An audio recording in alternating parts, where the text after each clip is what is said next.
बिस्मिल्लाहिर्रहमानिर्रहीम। अस्सलाम वालेकुम अज़ीज़ तलबा, मेरा नाम रियाज़ हुसैन पिताफ़ी है। मैं आपका उर्दू का टीचर हूँ।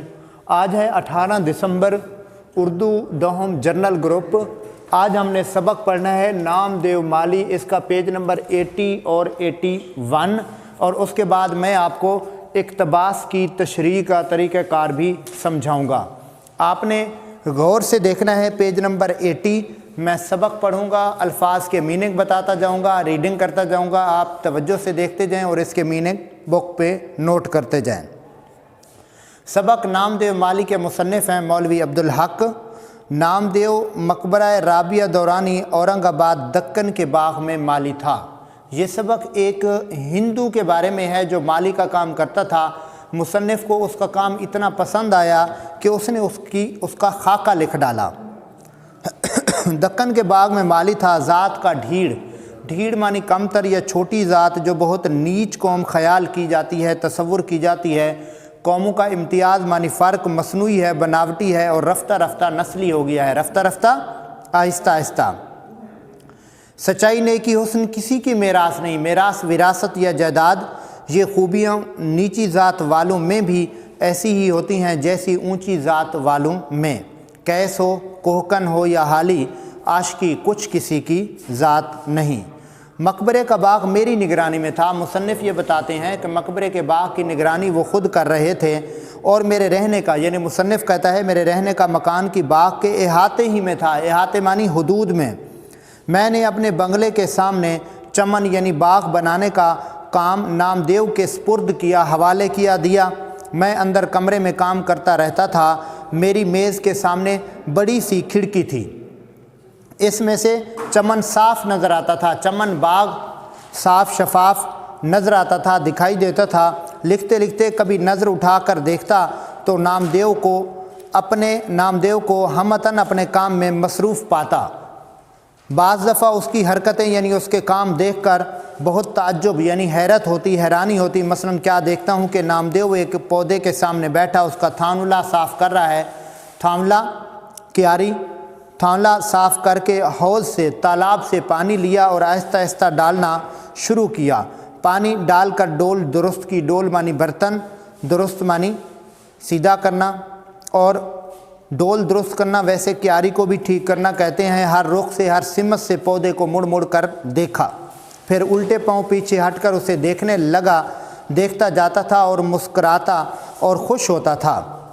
ये देखकर मुझे हैरत भी हुई और खुशी भी। हैरत हैरानी काम उसी वक्त होता है जब उसमें लज्जत आने लगे। लज्जत, मज़ा, सकून, चैन। बेमज़ा काम नहीं, बेगार है। बेगार मुफ्त का काम, फजूल का काम।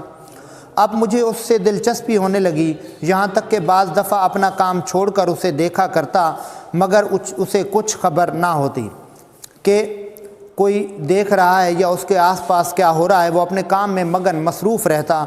उसके कोई औलाद ना थी। वो अपने पौधों और पेड़ों यानी दरख्तों को ही अपनी औलाद समझता था। पहली लाइन में आया है मकबरा राबिया दौरानी औरंगाबाद। इसका हाशिया नंबर 1। मुग़लिया दौर का एक तारीख़ी मकबरा जो कई इमारतों और हिस्सों पर मुश्तमिल था। इसके एक हिस्से में मौलवी अब्दुल हक ने अपना दफ्तर बना रखा था।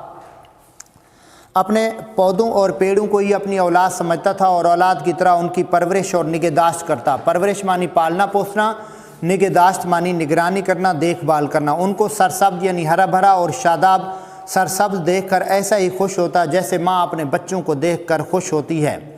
वो एक एक पौधे के पास बैठता, उनको प्यार करता, झुक झुक कर देखता और ऐसा मालूम होता गोया उनसे चुपके चुपके यानी छुप छुप कर बातें कर रहा है। जैसे जैसे वो बढ़ते और फलते फूलते उसका दिल भी बढ़ता और फूलता था।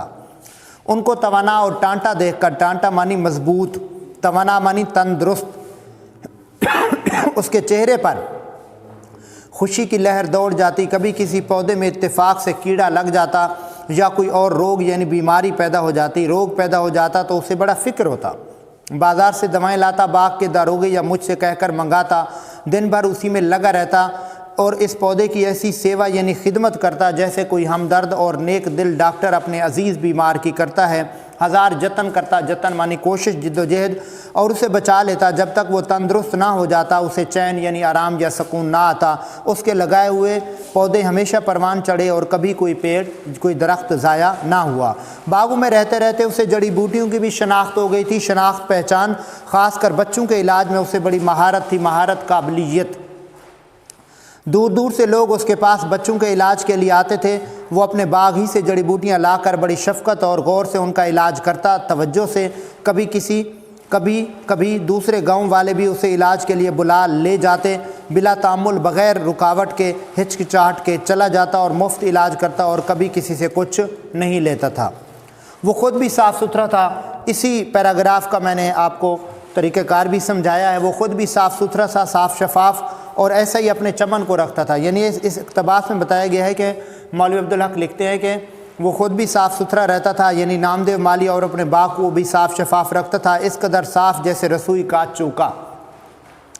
رسوئی کا چوکا، چولہے اور اس کے ارد گرد کی راکھ، باورچی خانے کا ماحول، کیا مجال کہیں گھاس پھوس یا کنکر پتھر پڑا رہے، روشیں، باقاعدہ روشیں، کیاریاں، تھاملے درست، سینچائی یعنی پودوں کو سیراب کرنا اور شاخوں کی کانٹ چھانٹ، تراش خراش وقت پر، جھاڑنا بہارنا، صاف صفائی کرنا صبح و شام روزانہ۔ غرض سارے چمن کو آئینہ بنا رکھا تھا، آئینہ صاف شفاف، شیشے کی طرح صاف۔ باغ کے داروغہ عبدالرحیم خان فینسی خود بھی بڑے کارگزار اور مستعد شخص ہیں، کارگزار، کام کرنے والے، مستعد، ہوشیار، اور دوسروں سے بھی کھینچ تان کر زبردستی کام لیتے ہیں۔ اکثر مالیوں کو ڈانٹ ڈپٹ کرنی پڑتی ہے۔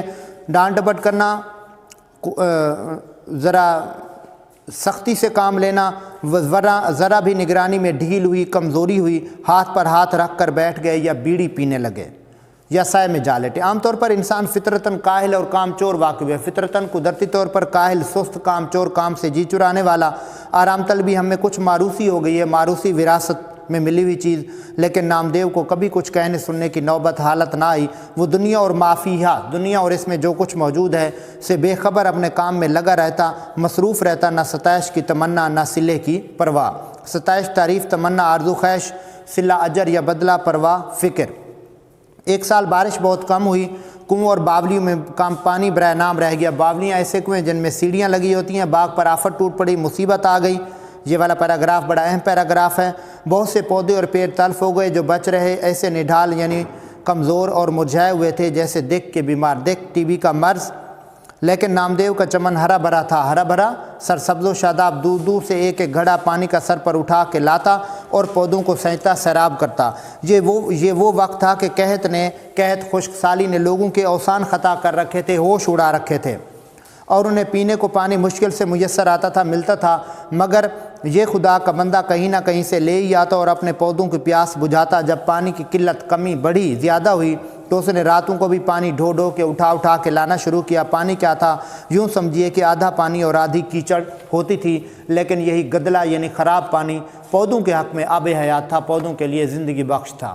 عزیز طلبہ، یہ تھا پیج نمبر 80 اور 81۔ اب اقتباس کی تشریح میں دیکھیں، یہ اقتباس ہے، اس میں سب سے پہلے حوالہ متن، سبق کا عنوان نامدیو مالی، مصنف کا نام مولوی عبدالحق، ماخذ چند احمد سر اور صنف نثر خاکہ نگاری۔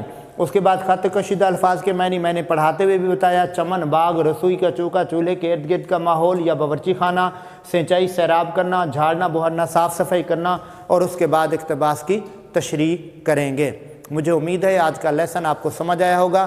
پھر بھی کوئی مسئلہ ہو تو مجھ سے رابطہ کر سکتے ہیں۔ السلام علیکم۔